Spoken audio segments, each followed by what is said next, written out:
선생님들 안녕하세요. 문제 또 한번 보도록 하겠습니다. 56번부터 볼 건데요. 이거는 중요해서 수업 시간에 매번 강조했던 거거든요.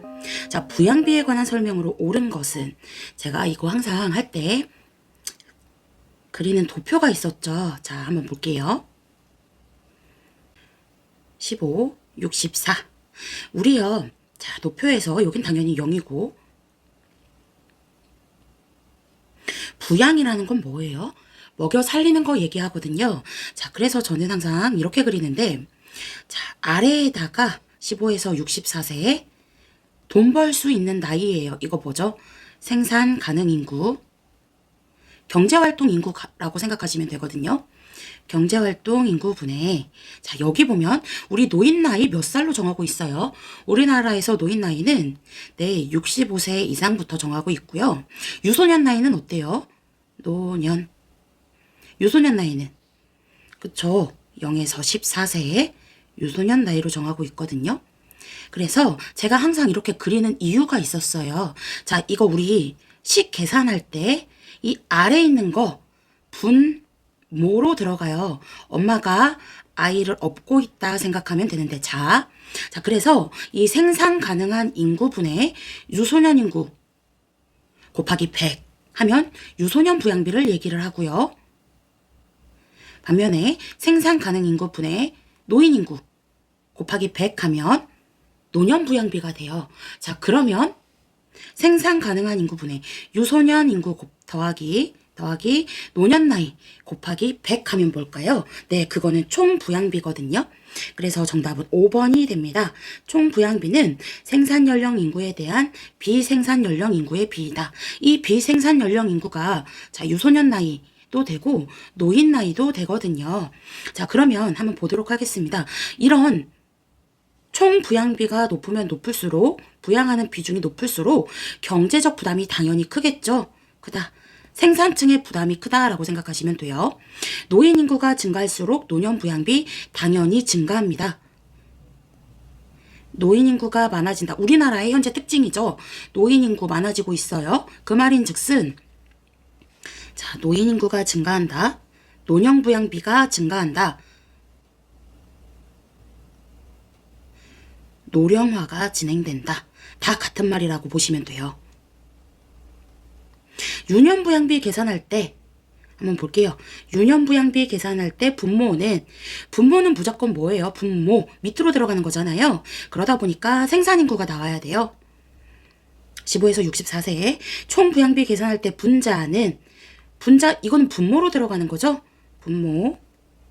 자, 정답은 5번이고, 자, 중요한 것도 한번 가보도록 할 건데요. 우리 가만 보면 생산 인구가 15에서 64로 정하고 있잖아요. 자, 이 15라는 숫자 어디서도 나왔을까요? 2교시 보건간호학 개요에서 산업보건에서요. 어떤 얘기가 나오냐면 근로자로 취업할 수 있는 나이가 나와요. 네, 15세 미만. 15세 미만이면 15세 포함 안 되는 거거든요. 이거 얘기하는 거예요. 15세 미만 근로자로 취업할 수가 없습니다. 15세 이상부터 근로자로 취업할 수가 있고, 그러면 자, 이 근로자 1일 근로시간 8시간. 그러면 1주는요. 우리가 월, 화, 수, 목, 금 5일 일하잖아요. 바로 40. 주 근로시간은 40시간이죠. 자, 이런 것들도 있었고, 그래프에서 15에서 64, 이 아래 생산 인구예요. 15에서 64세 생산 연령 인구. 비생산 인구는 어디예요? 네, 유소년 나이, 노인 나이 이렇게 얘기한다고 했죠. 자, 이거는 가로로 제가 설명한 거잖아요. 세로로 한번 보도록 하겠습니다. 이렇게 따졌을 때 15, 64 이렇게 따졌어요. 자, 이제 뭘 얘기할 거냐면요. 우리 인구 형태 한번 얘기해 보도록 할 거예요. 자, 이거 피라미드 형태. 이런 거 뭐 기억나요? 피라미드 형태. 많이 나와요. 고출생. 많이 죽어요. 고사망. 고출생, 고사망. 0에서 14세 유소년 나이가 65세 이상 노인 인구의 2배가 넘는다. 자,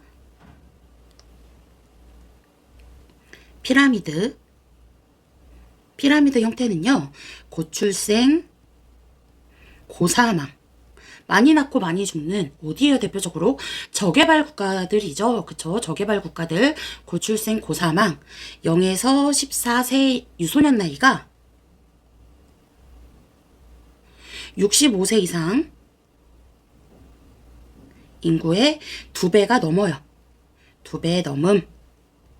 이거 헷갈리더라도요, 다른 건 몰라도 고출생, 고사망, 저개발 국가는 피라미드 형태라는 거 아셔야 돼요. 이번에 인구 형태가 안 나왔거든요. 종형이냐, 뭐 피라미드형이냐, 별형이냐 이런 것들 안 나왔어요. 그러면 이제 돌아오는 상반기 시험에는 그거 대비해야 되거든요. 자, 그래서 피라미드형 인구 증가 형태를 얘기를 하고요. 자, 그 다음에 저출생, 저사망 한번 볼게요. 저출생, 저사망. 저출생 저사망은 어떻게 보면 선진국 형태를 얘기를 하거든요. 인구 변동이 적어요. 선진국.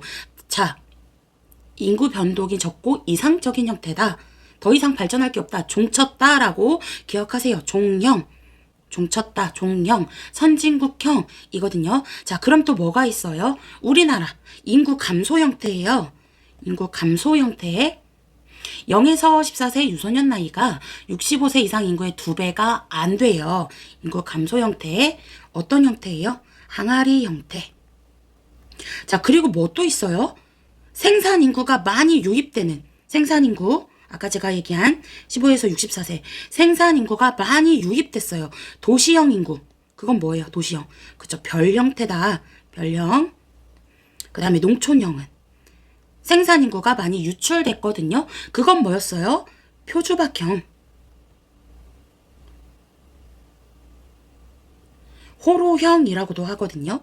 그래서 제가 여기에서는 자세히 얘기하지 않았지만 인구 피라미드, 인구 증가형, 그 다음에 선진국 종형, 인구 감소 우리나라 같은 대표적으로 항아리형, 도시형, 별형, 농촌, 표주박, 호로형인 것도 반드시 기억하셔야 돼요. 올해 하반기 시험 대비 영상에서도 더 자세히 설명했었거든요. 하물며 제가 그림까지도 같이 올려놨었습니다. 그 영상들 참고하시고요. 제가 여기에서 그림 더 추가적으로 얘기 안 하는 것은 선생님들 공부하라고 가서 보라고 얘기 드리는 거예요. 그렇기 때문에 반드시 보셔야 돼요. 선생님들, 그리고 그냥 가기 아쉬우니까요. 한 번만 더 해볼게요. 제가 아까 생산인구 밑에 표시하는 이유가 있어요. 이렇게 도식화해서 생각을 하면 우리 식 얘기할 때 훨씬 암기하기가 쉽거든요. 자, 생산인구가 밑으로 들어간다고 생각하세요. 그 다음에 0에서 14세 유소년 나이가 들어가면 유소년 부양비.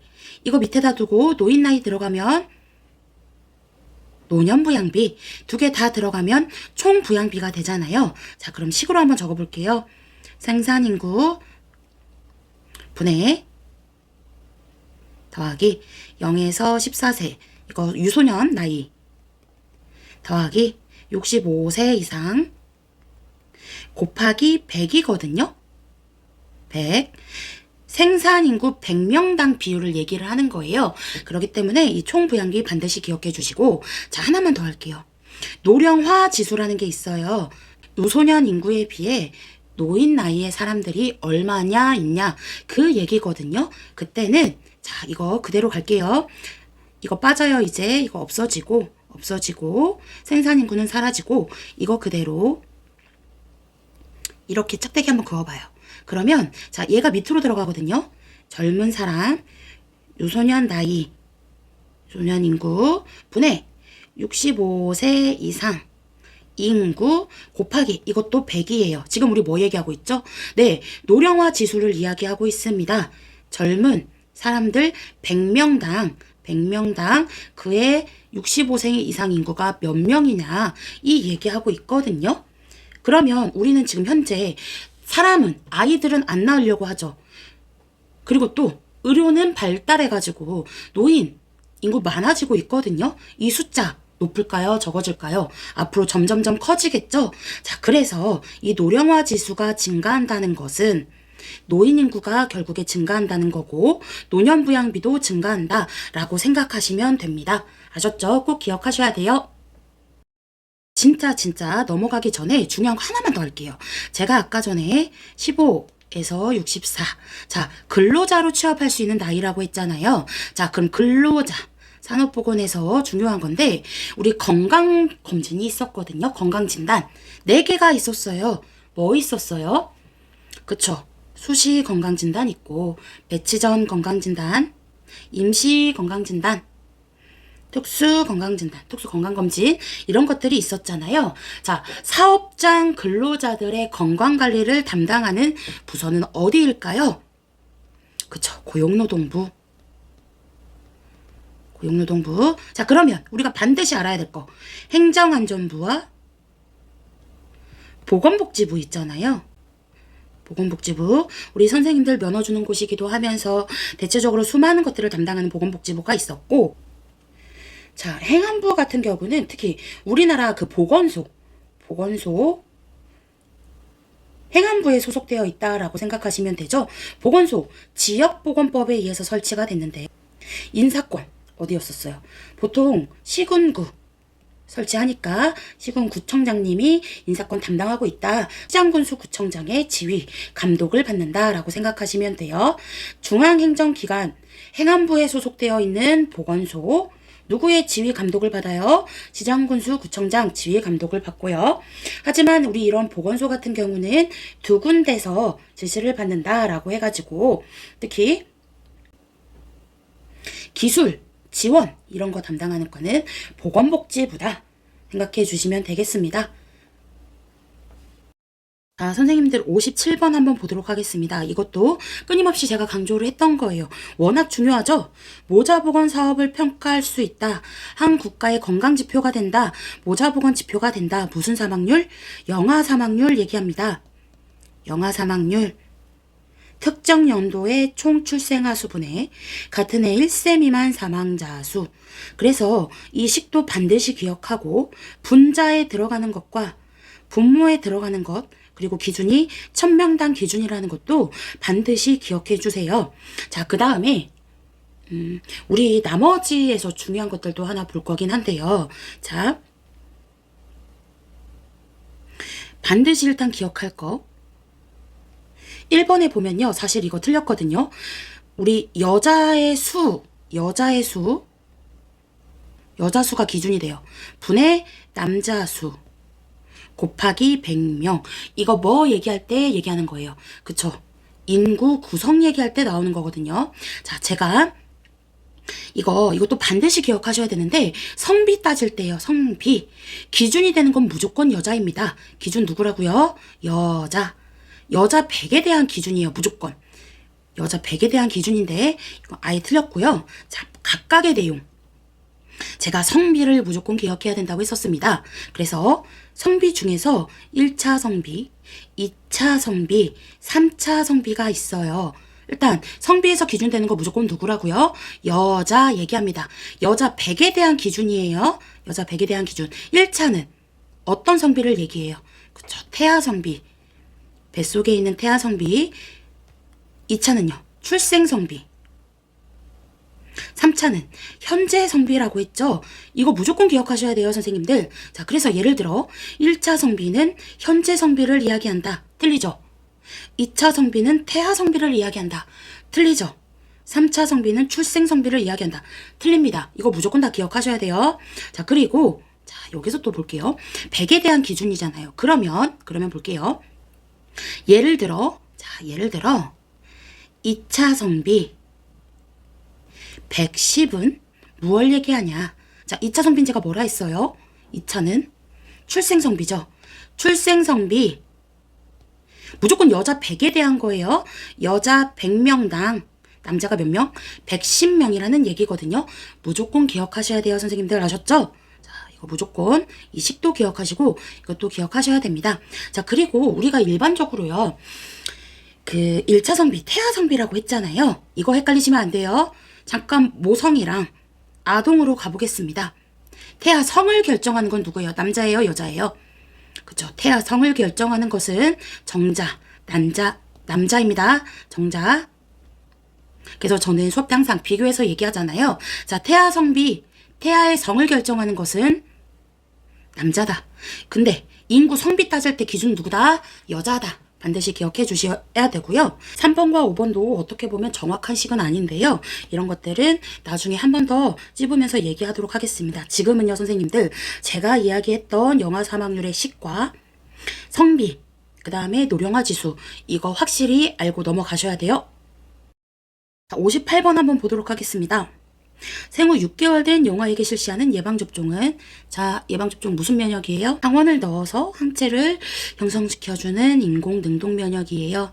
반드시 기억하셔야 된다고 했었고, 예방접종, 그 다음에 우리 미리 질병을 예방하는 거잖아요. 예방접종, 무산 식이요법, 칫솔질, 이런 일반적인 생활습관을 평소에 잘 관리하는 거, 이런 거 몇 차 예방이에요? 1차 예방. 예방접종 전후의 주의사항들 반드시 기억하셔야 돼요, 선생님들. 그리고 예방접종, 보관, 어디에 보관? 그쵸, 2에서 5도씨, 냉암소, 약품 냉장고 생각하시면 됩니다.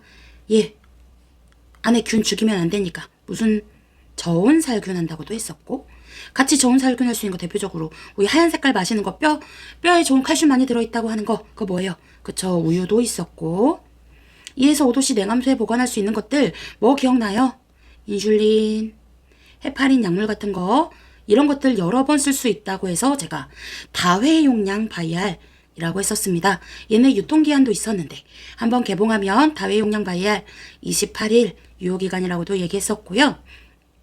인슐린, 헤파린, 예방접종 주사액이나 혈청, 이런 것들 2에서 5도씨 냉암수에 보관할 수가 있죠. 자, 혈청은 혈액이 우리 물 성분이 더 많잖아요.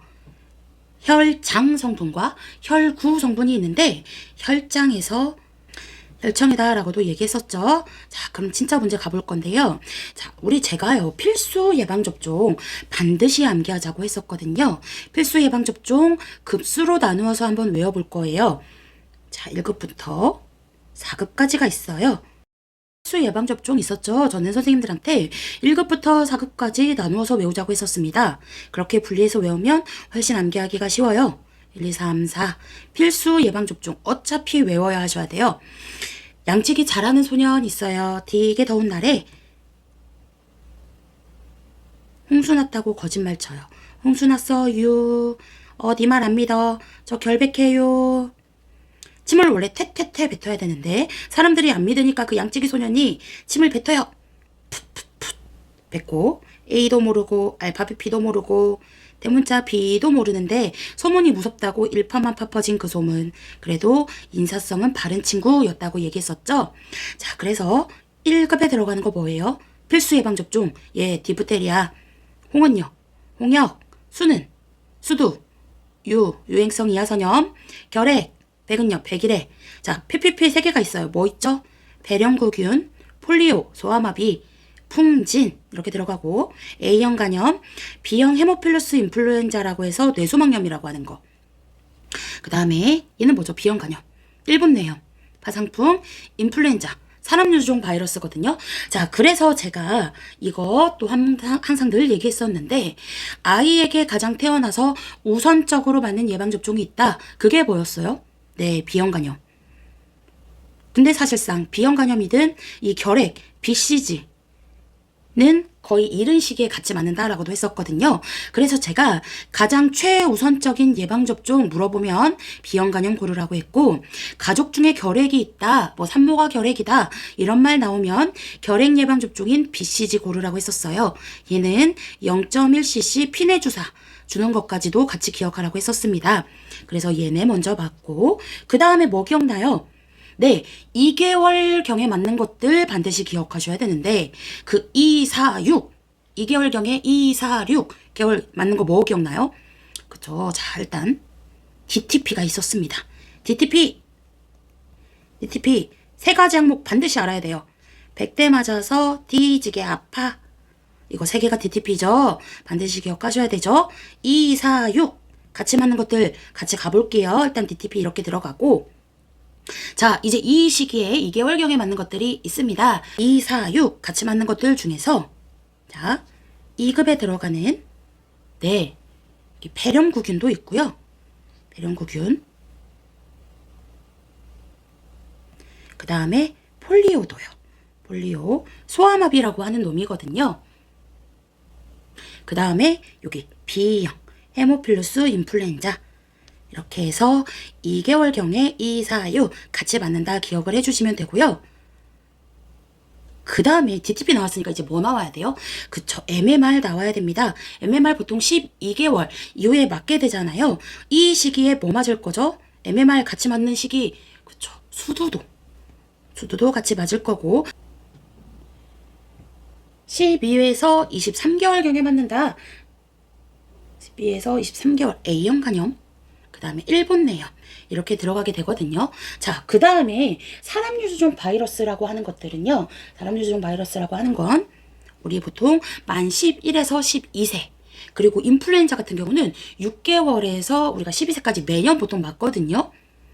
그래서 자, 일단 제가 지금 여기에 적어 놓은 거는 우선적으로 다 기억하라고 해요. 자, 다시 한번 정리해 보도록 하겠습니다. 가장 우선적으로 맞는 B형 간염. 계속 BBB 가면 돼요. 그 다음에 뭐예요? BCG. 그리고 또 B 나와요. B형 헤모필루스 인플루엔자 2개월경에 맞는다. DTP. 그리고 폐렴구균, 폴리오. 그 다음에 이제 MMR 12에서 15개월경 MMR 시기에 수두도 맞을 거고 더 늦게 맞는 12에서 23개월 A형 간염, 일본 내염. 자, 그래서 여기 6개월 된 영아한테 맞는 거 잘 보세요. 풍진은 어디로 들어가요? MMR로 들어가거든요. MMR에 들어가는 거 뭐 있어요? MMR, 홍역, 풍진, 유행성 이하선염, 풍진, MMR로 들어가죠. 12개월 이후에 맞습니다. 수두도 이 시기에 같이 맞을 거예요. 100일에 정답은 3번이 되겠죠. 왜요? DTP 항목에 들어가잖아요. 100일에 일본 내염 그 이후에 맞을 거고요. 유행성 이하선염 얘도 MMR로 들어가죠. 자, 그래서 정답은 3번이었습니다. 자, 그 다음에요. 다시 한번 또 정리를 해보면 중요한 거 각각의 내용에서 중요한 것들도 얘기를 해볼게요. 자, 풍지는 모성에서 기억할 게 있습니다. 임신 초기에 3개월경에 태반통에서 전파된다. 아이가 걸리게 되면요. 귀머거리, 뭐 백내장 이런 거 걸릴 수가 있잖아요. 그래서 임신 초기 태반통에 전파되니까 주의하세요 하고 하는 거 풍진. 자, 수포. 그 다음에 거기 농이 차요. 농포, 딱딱한 가피가 형성되면 전염력이 없다라고 하는 것들 수두 얘기하는 거고요. 자, 100일에 기침에 짜요 이거.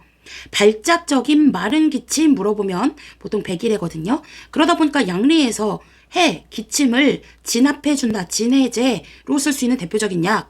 코데인 기억하시죠? 자, 일본 내염 매개체 뭐예요? 모기죠. 모기가 매개체입니다. 사실 더 얘기하고 싶은 것들 많아요. 조금 더 내가 집중적으로 공부하고 싶다 하면 제가 무조건 암기 자료도 드린다고 했어요. 1, 2로 나누어져 있는 거 있거든요. 반드시 보셔야 돼요, 선생님들. 자, 유행성 이하선. 가장 큰 침샘, 이하선 얘기하죠. 그러다 보니까 얘가 한쪽 침샘을 침범하더라도 양쪽에 같이 오기도 하고 합병증으로 난소염, 고환염 이런 거 일으킨다라고 하면 유행성 이하선염. 자, 얘 이렇게도 불러요. 어떻게도 불러요? 네, 항아리병이라고도 하고 볼거리라고도 하거든요. 그래서 저는 또 늘 수업 때도 연관시켜서 설명드리지만 유행성 이하선염, 항아리병, 볼거리. 항아리 모양인 인구 형태 뭐예요? 그렇죠. 우리나라 인구 감소형 기억하셔야 되죠. 9번도 보도록 하겠습니다. 모자보건법상 모자보건 사업의 대상자와 그 정의로 옳은 것은 일단 모자보건 사업이 중요한 이유가 뭐예요? 그렇죠. 다음 세대의 종족 계승 이런 것 때문에 중요하고요. 정답은 1번 바로 나왔어요. 모성. 임산부 및 가임기 여성.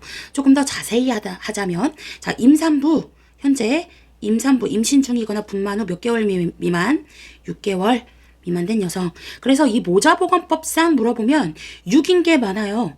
영유아 출생 후 6세 미만. 신생아 출생 후 한 달 28일.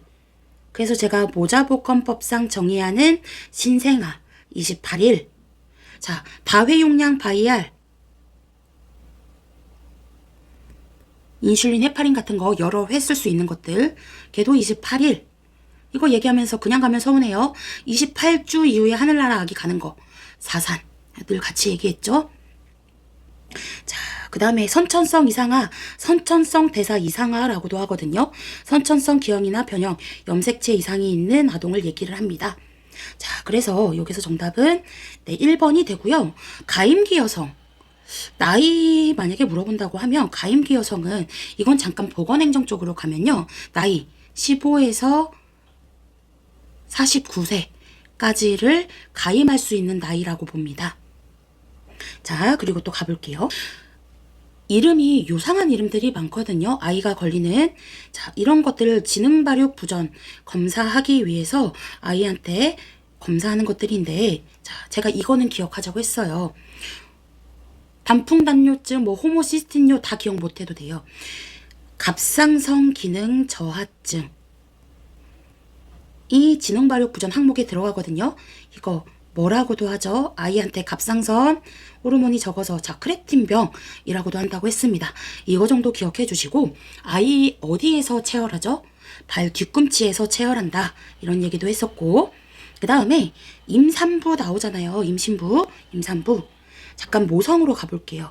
임산부 3대 사망 요인이 있어요. 출산하고 나서 임산부 3대 사망 요인. 임신 중독증. 그 다음에 또 뭐 있어요? 산후 감염, 산욕 감염이라고도 하고 산욕열이라고도 하죠. 자, 그리고 또 산후 출혈, 이거 임산부 3대 사망 요인이거든요. 그 다음에 이게 만약에 모성 사망 중에서 출혈, 쇼크로 인한 사망이 가장 많다라고 물어보면 제가 그거 자궁의 임신이라고 했었죠. 자궁의 임신. 계속 가지치기 나가볼게요. 자궁의 임신 가장 호발하는 곳, 난관, 수란관이라고도 하죠. 여기는 원래 뭐 하는 곳이에요? 그쵸. 정자, 난자 미팅하는 곳, 정자, 난자 만나는 곳, 뭐 정자의 이동, 난자의 이동이 되는 곳. 자, 원래는 착상 어디 가서 해야 돼요? 자궁 가서 착상해야 되는데 난관에서 착상해서 자궁의 임신 가장 호발하는 부위다. 그거 잘하다가 파열, 빵 하고 파열됐으면 복부에 극심한 통증 같은 거 일으킬 수가 있겠죠. 모성 사망 중에 출혈과 쇼크로 인한 사망이 가장 많고, 출혈로 인해서 배꼽 주변이 파랗게 되는 쿨렌 징후 같은 것들도 있었습니다. 그 다음에 3대 사망 요인, 임신 중독증의 3대 증상이 또 있잖아요. 제가 부담 너무 높다로 기억하라 했어요. 고부담, 고혈압, 부종, 단백뇨 했던 거 기억하시죠? 고혈압, 부종, 단백뇨. 혈압 높고 부종 생기고 하다 보니까 대표적으로 혈압 측정하고 소변 검사하는 이유가 뭐냐? 임신 중독증의 유무를 확인하기 위해서라고도 제가 얘기했었죠. 대체적으로 성인 간호나 기본 간호에서 대상자에게 단백뇨가 나오면 당연히 단백질 제한 시기를 하거든요. 하지만 예외적으로 산모에게 그러진 않다. 임신 전반기적으로 특히 단백질 충분한 시기에 해준다고도 했었고, 자, 산후감염, 산욕열, 열, 출산하고 나서 24시간 이내에 열나면 정상, 그 이후에 열나면 비정상이라고도 제가 얘기했었죠.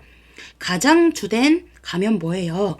자궁내막염, 일으키는 무슨 균, 연쇄상 구균, 이런 것들 늘 가지를 쳐가면서 얘기했었습니다. 산후출혈, 출혈량 얼마 이상? 500 이상. 자, 그래서 제가 500 이상인 산후출혈과 그럼 500 아래인 거 중요한 거 있잖아요. 대표적으로 소변량 따질 때 하루 소변량이 500 아래다, 핍뇨. 자, 그리고 양수가 일반적으로 500 아래다, 양수 과소증. 그럼 얼마 이상이면 양수 과다증이에요? 그쵸, 2000 이상이면 양수 과다증이다. 양수 과다증이나 아이가 커지는 거, 태아 거구증을 일으키는 엄마의 질병, 임신성 당뇨, 이런 것들도 늘 수업 때 얘기 많이 했었습니다. 선생님들 60번 한번 보도록 할게요. 다음에서 설명하는 장애에는 생명을 위협할 정도의 극심한 스트레스를 경험하는 발생하는 심리적 반응, 우리가 PTSD라고도 하죠. 외상후 스트레스 장애. 정답은 5번 쉽게 고를 수가 있었을 거고요. 자, 나머지 것들 제가 그래도 기억했으면 좋겠다고 했던 것들 이전에 찍었던 데뷔 영상에서도 여러 개 얘기를 했었기 때문에 지금은 안 할 건데요. 자, 다만 뭘 얘기하고 싶냐면 스트레스에 대한 반응이라고 해서 셀리아라는 사람이 일반 적응 증후군을 얘기했었거든요. 그래서 그 단계가 있는데 가장 처음 경고기라고 해서 뭐 우리가 스트레스 받으면 잠을 잘 못 자거나 뭐 배가 아프다거나 이런 것들 신체에 예민한 반응이 나타나는 걸 경고기라고 해요. 자, 그 다음에 또 뭐가 있냐면 저항기라고 해서 저항기 대응 기전을 활용한다. 대응 기전을 활용하는 단계. 말 그대로 저항하려고 지속되는 스트레스로 인해서 뭔가 내 신체에 정상 수준 이상의 반응을 나타내는 시기. 그러다가 마지막에 자포자기 우울한 감정 그거 뭐예요? 네, 소모기, 탈진기라고도 하는 거 기억을 해주시면 좋을 것 같아요. 오늘은 여기까지 하도록 할게요.